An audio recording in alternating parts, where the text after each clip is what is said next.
Bali Australian man Joshua James Baker could be jailed for up to 15 years after being named a suspect for allegedly bringing a mixture of marijuana, tobacco and prescription-only drugs into Bali. Mr. Baker, 32, was handed over to police after being apprehended at Ngurah Airport on October 8 with an alleged 28 grams of marijuana and 37 pills of diazepam, a prescription-only sedative. Joshua James Baker in custody in Bali with the alleged drugs found on him. Photos supplied. Bali police spokesman Hengki Wijaya said Mr. Baker, who was born in Mount Isa, Queensland, had been named a suspect but remained under doctor's observation.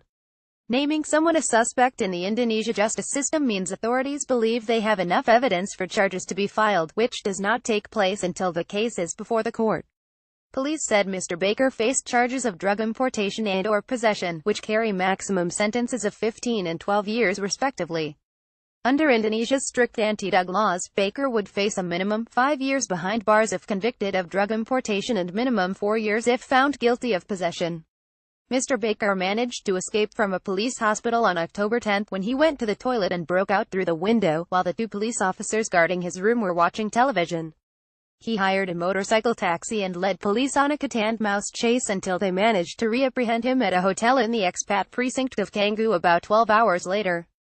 The Deputy Director of Narcotics for Bali Police, Sudiarwogo, holds a photo of Joshua James Baker. Photo Amelia Rosa. Mr. Baker's lawyer, Pandputo Maya Arsanti, said her client was mentally ill and couldn't be held accountable for his actions. She said Dr. Denny Thong, an Indonesian doctor whom Mr. Baker had been seeing for about 5 years, told her Mr. Baker had chronic mental problems. Joshua James Baker in custody in Bali with the alleged drugs found on him. Photo supplied. He hallucinates and has other abnormal behaviors, Ms. Arsanti told Fairfax Media. On Monday he will issue a letter stating just that. Ms. Arsanti said it was difficult to try and talk to Mr. Baker because he got quite stressed. We barely spoke. He will complain he is dizzy, and we then have to take a break for him to consume his medicine or he will do something we don't want, Ms. Arsanti said. I told the police to ensure he doesn't run out of his medicine. Ms. Arsanti said she would present the police with a letter on Monday outlining Mr. Baker's condition. My client can't be held accountable for his action, she said.